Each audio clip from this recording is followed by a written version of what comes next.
दोस्तों, जैसा कि आप सभी को पता है, एसबीआई एक सरकारी कंपनी है और इस कंपनी के पास लगभग 10 लाख करोड़ का यहाँ पर एयूएम है। यहाँ पर आप देख सकते हैं, इतना ज़्यादा बड़ा जो फंड हाउस आपको देखने को मिल जाता है। तो सभी लोग जो है एसबीआई पर अपना काफ़ी ज़्यादा ट्रस्टेबल है, क्योंकि सब लोग ट्रस्ट करते हैं काफ़ी ज़्यादा, क्योंकि यार सबसे बड़ी एएमसी कंपनी एसबीआई ही है ना? तो अगर आप भी एसबीआई की किसी स्कीम में सिर्फ एक बार 1000 रुपए की मंथली एसआईपी सिर्फ और सिर्फ 3 साल के लिए करेंगे, तो देखिए उससे लगभग 42 लाख का जो फंड है यहाँ पर आप सिर्फ 3 साल में जनरेट कर सकते हैं। तो कैसे करेंगे, सब कुछ आपको इस वीडियो में डिटेल के साथ बताने वाला हूँ। तो यार वीडियो को कंप्लीट जरूर देखना, तभी आपको यहाँ पर समझ में आने वाला है। अदरवाइज अगर आप वीडियो को आधा अधूरा देखेंगे तो आपको यहाँ पर प्रॉब्लम देखने को मिल सकती है। इसलिए आपसे रिक्वेस्ट करता हूँ, वीडियो को कंप्लीट जरूर देखिए। तो सबसे पहले तो देखिए, मैं आपको एसबीआई की जिस स्कीम के बारे में आपको बताने वाला हूँ, उस स्कीम का नाम है, यहाँ पर आप देख सकते हैं, SBI gold direct plan growth, है ना। इसी में आपको जो है मंथली जो है इन्वेस्टमेंट सिर्फ 1000 रुपए करना है और आप जो देख सकते हैं वेल्थ लगभग 42 लाख का आप यहाँ पर जनरेट कर पाने वाले हैं। तो कैसे जनरेट करेंगे, तो आपको यहाँ पर म्यूचुअल फंड में कंपाउंडिंग का पावर देखने को मिलने वाला है। यहाँ पर आप जैसा कि देख सकते हैं लिखा है पावर ऑफ कंपाउंडिंग। तो कंपाउंडिंग का जादू किस तरीके से आपको सिर्फ 3 साल में लगभग 42 लाख का फंड आपको देखने को मिलेगा, अभी आपको इस वीडियो में क्लियर कर देने वाला हूँ। तो वीडियो को जरा ध्यान से देखिएगा यार, क्योंकि सिर्फ 3 साल में ही आपका 42 लाख का फाइनल कॉर्पस जनरेट होने वाला है। तो अगर आप ध्यान से नहीं देखेंगे तो आपको यहाँ पर प्रॉब्लम देखने को मिल सकती है और आप कहीं ना कहीं लॉस में चले जाएंगे। तो वीडियो को एटलीस्ट कंप्लीट जरूर देख लेना है। तो सबसे पहले तो दोस्तों, जैसे कि आप सभी को पता है, सोने का जो दाम है यहाँ पर दिन ब दिन बढ़ते जा रहा है। जहाँ पहले 10 ग्राम सोने की कीमत सिर्फ 63,000 रुपए की थी, वहाँ आज देखेंगे तो लगभग 88,000 की आपको देखने को मिल जाती है ना। तो ये तो आपको बताने की जरूरत नहीं है कि सोने का दाम कितना बढ़ते जा रहा है दिन ब दिन, और आगे भी यहाँ पर बढ़ता जाएगा, है ना। तो देखिए, अगर आपके पास एक पैसा है, मोटा पैसा है, तो आप गोल्ड में डायरेक्ट इन्वेस्टमेंट कर सकते हैं। लेकिन अगर आपके पास किसी भी तरीके से पैसा नहीं है, आप इतने कैपेबल नहीं है कि आप गोल्ड खरीद सकें, तो देखिए आप बचत करके सिर्फ मान लेते हैं आप महीने में सिर्फ 5 से 6 हजार रुपए ही बचा सकते हैं, है ना। लेकिन आप किसी तरीके से गोल्ड में इन्वेस्टमेंट नहीं कर सकते, तो उसका भी एक तरीका है, आप गोल्ड में इन्वेस्टमेंट कर सकते हैं। 500 रुपए तो मिनिमम है, आप कितने भी रुपए आप गोल्ड में इन्वेस्टमेंट कर सकते हैं। तो कैसे आप गोल्ड में इन्वेस्टमेंट करके सिर्फ 3 साल में 42 लाख का फाइनल कॉर्पस जनरेट करेंगे, अभी इस वीडियो में आपको बताने वाला हूँ डिटेल के साथ। तो सबसे पहले तो दोस्तों, आपको एसबीआई की स्कीम में जो है इन्वेस्टमेंट करना है। अगर आप गोल्ड में इन्वेस्टमेंट नहीं कर सकते, तो देखिए ये स्कीम आपके लिए काफी ज्यादा बेनिफिशियल हो सकती है। आपको जो है एसबीआई की इस स्कीम में आपको इन्वेस्टमेंट करना एक आपके लिए अच्छा विकल्प हो सकता है, इसलिए आपको इसमें इन्वेस्टमेंट जरूर से करना चाहिए। अगर आप गोल्ड में इन्वेस्टमेंट नहीं कर सकते, तो अगर आप गोल्ड खरीद सकते हैं तो बहुत अच्छी बात है, खरीद सकते हैं। बाकी नहीं खरीद सकते तो आपको एसबीआई की इस स्कीम में आपको इन्वेस्टमेंट करना चाहिए।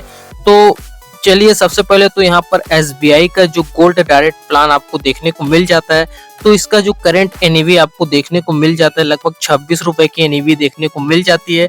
बाकी यहाँ पर इसका जो है एक मंथ का रिटर्न देखेंगे तो लगभग 8% के करीब आपका रिटर्न देखने को मिल रहा है, और बाकी 6 मंथ्स में देखा जाए तो लगभग 19% का आपको रिटर्न देखने को मिल रहा है। बाकी एक साल में देखा जाए तो 36% का लगभग रिटर्न जो है आपको देखने को मिल रहा है। दोस्तों, मैं आपको पहले ही एक बात बता दे रहा हूँ, रिस्कोमीटर के हिसाब से देखा जाए तो ये जो फंड है काफी हाई रिस्क के साथ आता है ना। तो आपको इन्वेस्टमेंट सोच समझ कर करना है, ऐसा नहीं कि वीडियो देखा और डायरेक्ट इन्वेस्टमेंट कर दिया, ऐसा बिल्कुल भी नहीं करना है। आपको फंड के बारे में पूरा रिसर्च करना है, देन आपको अपना पैसा इन्वेस्टमेंट करना है। तो रिस्कोमीटर के तहत ये जो म्यूचुअल फंड है काफी हाई रिस्क के साथ आता है ना।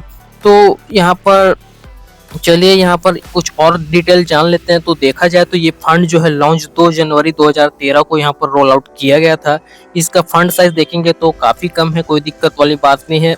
यहाँ पर देख सकते हैं 2919 करोड़ का लगभग इसका फंड हाउस देखने को मिल जाता है, 3000 मान सकते हैं। बाकी इसका खर्चा देखा जाए तो काफी ज्यादा कम आपको देखने को मिल जाता है। एक्सपेंस रेशियो है ना, 0.10% का आपको एक्सपेंस रेशियो चार्ज देखने को मिल जाता है। तो चलिए, यहाँ पर इसका कुछ रेगुलेशन जान लेते हैं कि कितना कितना इन्वेस्टमेंट कर सकते हैं। तो देखिए, इसमें आप मिनिमम जो है लमसम 5,000 रुपए से शुरू कर सकते हैं, बाकी मैक्सिमम की कोई लिमिटेशन नहीं है। बाकी एसआईपी देखा जाए तो लगभग मिनिमम आपको 500 रुपए से ही एसआईपी शुरू करनी पड़ेगी, 100 रुपए की बाउंडेशन नहीं है। आपको मिनिमम 500 रुपए की एसआईपी करना पड़ेगा और मैक्सिमम की तो कोई लिमिटेशन नहीं है, आप कितने भी रुपए की एसआईपी कर सकते हैं।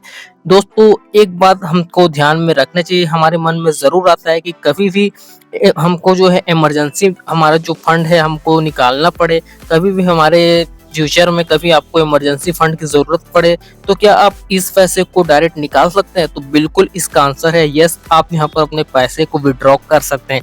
इसमें ऐसा नहीं कि किसी तरीके की आपको कोई लॉगिन पीरियड देखने को मिलता है, कोई लॉगिन पीरियड आपको देखने को नहीं मिलता। आप कभी भी अपना पैसा विड्रॉ कर सकते हैं। लेकिन देखिए, आपने इस म्यूचुअल फंड में फॉर एग्जांपल यहाँ पर आज इन्वेस्टमेंट कर दिया, तो देखिए अगर आप 15 दिन से पहले अपना पैसा विड्रॉ करते हैं तो आपको सिर्फ 1% का जो एग्जिट रोड चार्ज है आपको देखने को मिलना है, ये आपका कट जाएगा, है ना। खैर आप यहाँ पर किसी भी तरीके से ना तो 15 दिन के लिए पैसा इन्वेस्टमेंट किए हैं, ना ही आप सप्ताह भर के लिए इन्वेस्टमेंट किए हैं, है ना। तो ये कोई दिक्कत वाली बात नहीं है और आपको इससे कोई फर्क नहीं पड़ने वाला, है ना। अगर आप 1 साल से भी पहले अपना पैसा विड्रॉ कर लेंगे तो कोई एग्जिट लोड चार्ज देखने को नहीं मिलेगा। लेकिन ये ध्यान में रखना है 15 दिन से पहले अपना पैसा विड्रॉ नहीं करना है। तो बाकी यहाँ पर टैक्स को भी देख लेते हैं, क्योंकि दोस्तों म्यूचुअल फंड में आपको टैक्स भी देना पड़ता है। तो देखिए ये जो है आपके रिटर्न्स पर निर्भर करता है, जितना आपको रिटर्न्स मिलेगा, रिटर्न्स के हिसाब से नहीं, इसमें है एलटीसीजी और short term capital gain tax. अगर आप इसको डिटेल के साथ कमेंट करेंगे तो मैंने आपको ऑलरेडी बहुत से वीडियो में बता रखा है इसका क्या फंड है, कितना कितना कटता है ना। तो जो भी आपको रिटर्न्स मिलता है उसके हिसाब से आपका जो टैक्स है यहाँ टैक्सेबल होता है, आपको टैक्स देना पड़ता है ना, उसी में से, है ना। जो long term capital gain tax है, short term capital gain tax है, इसके रूल्स के हिसाब से आपका इनकम टैक्स, आपको जो टैक्स है यहाँ पर कट जाता है, आपको देना पड़ता है ना। तो इसको तो कोई किसी तरीके से बताने की जरूरत नहीं है, मैंने आपको बहुत से वीडियो में बता रखा है। बाकी अगर आप और डिटेल में चाहते हैं वीडियो तो नीचे कमेंट कर सकते हैं, टैक्स के रिगार्डिंग भी आपको वीडियोस देखने को मिल जाएगी अगर आप कमेंट करेंगे तो बाकी चलिए दोस्तों, हम एक ऐसी इन्वेस्टमेंट स्ट्रेटेजी को अपनाते हैं जिस तरीके को अगर आप सही तरीके से अपनाते हैं तो सिर्फ 3 साल में ही लगभग आपका जो है लगभग 42 लाख का फाइनल कॉर्पस जनरेट हो जाएगा। तो दोस्तों जैसा कि आप सभी को पता है, हमारे इंडिया में जो इन्फ्लेशन है लगभग 6 से 7% तक का बढ़ चुका है। और देखिए इन्फ्लेशन में अगर आपको बीट करना है तो देखिए आपको जो है स्मार्ट तरीके से एसआईपी करनी पड़ेगी। अब आप स्मार्ट तरीके से एसआईपी कैसे करेंगे? स्टेप अप के माध्यम से, है ना।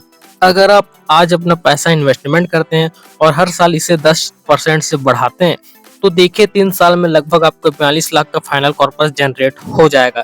तो कैसे होगा उसको चलिए देख लेते हैं। तो सबसे पहले तो देखिए आपको एसबीआई की इस स्कीम में आपको कितना 1000 रुपए की मंथली एसआईपी करना है विथ स्टेप अप के साथ, है ना। आपको नॉर्मल एसआईपी नहीं करनी है, आपको स्मार्ट एसआईपी करनी है। स्मार्ट एसआईपी कैसी होगी? स्टेप अप के साथ। तो देखिए फर्स्ट ईयर यानी कि पहले साल तो आपका 1000 रुपए का मंथली एसआईपी कंटिन्यू चलते जाएगा। उसके बाद देखिए सेकेंड ईयर से आप 10% का जो है स्टेप अप करेंगे तो 1000 में से 10% ऐड कर देंगे तो आपका अमाउंट यहाँ पर 1100 रुपए हो जाएगा। अब आप अगले साल से जो है सेकेंड ईयर में आप जो है लगभग 1100 रुपए की मंथली एसआईपी करेंगे। उसके बाद ऐसी धीरे से आपको क्या करना है, थर्ड ईयर में आपका जो 1100 रुपए का एसआईपी को 10 स्टेप अप के साथ 10% के साथ बढ़ाएंगे तो लगभग 1210 रुपए की आपकी एसआईपी हो जाएगी। अब तीसरे साल आपको 1210 रुपए की एसआईपी करनी है। ऐसे आपको कंटिन्यू हर साल 10% के स्टेप अप के साथ बढ़ाकर आपको एसआईपी करते जानी है ना। तो देखिए अब आपका एसआईपी इन्वेस्टमेंट कितना होने वाला है? सिर्फ 1000 रुपए का मंथली इन्वेस्टमेंट होने वाला है, जिसमें से हमने देखिए एक्सपेक्ट रिटर्न कितना रखा है, 19% का रिटर्न रखा है। तो देखिए आपको 19% के रिटर्न के हिसाब से कितने का आपका फाइनल कॉर्पस जनरेट हो जाएगा, चलिए इसको देख लेते हैं। तो अगर आप दोस्तों फर्स्ट ऑप्शन को चूज करते हैं तो आप 48,785 रुपए का जो फाइनल कॉर्पस है यहाँ पर जनरेट कर पाएंगे। और बाकी अगर आप सेकंड ऑप्शन को चूज करते हैं तो देखिए 53,187 रुपए का आप फंड जनरेट कर पाएंगे। और यदि आप थर्ड ऑप्शन को चूज करते हैं तो देखिए लगभग आपको जो है 41,16,009 रुपए का आप जो है फाइनल कॉर्पस जनरेट कर पाएंगे। तो कैसे ये फंडा आपका होने वाला है इसको हम यहाँ पर देख लेते हैं। तो देखिए पहले तो आपको फर्स्ट ऑप्शन को बता देता हूँ किस तरीके से आपको फॉलो करना है। तो देखिए फर्स्ट ऑप्शन में सिंपल सा है, आपका 1000 रुपए का मंथली एसआईपी चले जाएगा, है ना। आपको लगातार इन्वेस्टमेंट करते जाना है हर महीने। तो देखिए टोटल आपका इन्वेस्टमेंट जो है लगभग 3 साल में कितना हो जाएगा, लगभग 36,000 रुपए का इन्वेस्टमेंट हो जाएगा, जिसमें से आपको 19% के रिटर्न के हिसाब से आपका जो फाइनल कॉर्पस है लगभग 48,785 रुपए का आपको देखने को मिल जाएगा, सिर्फ भाई 3 साल में, है ना। तो अब देखिए यहाँ पर अगर आप सेकंड ऑप्शन को चूज करते हैं, मंथली इन्वेस्टमेंट आप कितना करेंगे, 10 जो है लगभग 1,000 रुपए का मंथली इन्वेस्टमेंट करेंगे स्टेप अप के साथ। स्टेप अप कितने परसेंट का करेंगे, 10% का। तो अगर आप हर साल 10% का स्टेप अप करते हैं तो देखिए 3 साल में आपको जो फाइनल कॉर्पस कितना हो जाएगा, 19% के रिटर्न के हिसाब से लगभग 43,273 रुपए का आपका फाइनल कॉर्पस जनरेट हो जाएगा। अब देखिए दोस्तों, अगर आप नहीं टोटल, ये तो आपका रिटर्न्स हो जाएगा, इन्वेस्टमेंट लगभग 43,000 रुपए का हो जाएगा, लेकिन टोटल वैल्यू आपका 53,000 का हो जाएगा, यानी कि 53,187 रुपए का आपका जो है टोटल वैल्यू आपका देखने को मिल जाएगा।